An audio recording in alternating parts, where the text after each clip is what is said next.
alaykum. Sizlarga 45 gradusda bambuk panelini buklanish jarayonini ko'rsatib berdik.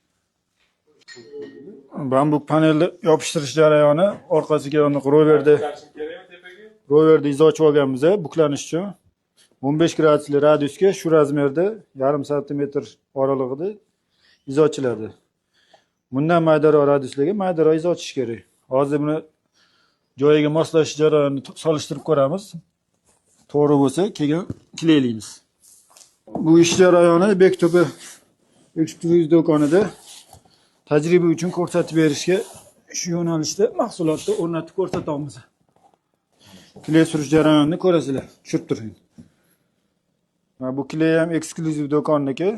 Shaxsan shu panel uchun moslab chiqarilgan. Yuziga ishirib qo'yapti ba'zi bir kleylar, shuning uchun maxsus o'ziga mos qilib ishlab kelingan. Shu kleyda qilsanglar, yuzini ishirib qo'ymaydi, yuziga ta'sir bermaydi.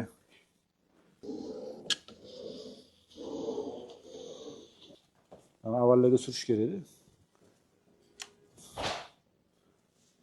Fenda qizdirib olamiz, sababi mana aylana yumshoqroq, akkuratniy dumaloq bo'lishi uchun. Bo'lmasa muzeylikcha buklansa, yaxshi buklanmaydi, chiziqlari ko'rinib qoladi. Yumshatib oldik. Endi bu dumaloq bo'lishi yumshoqligida sinmasdan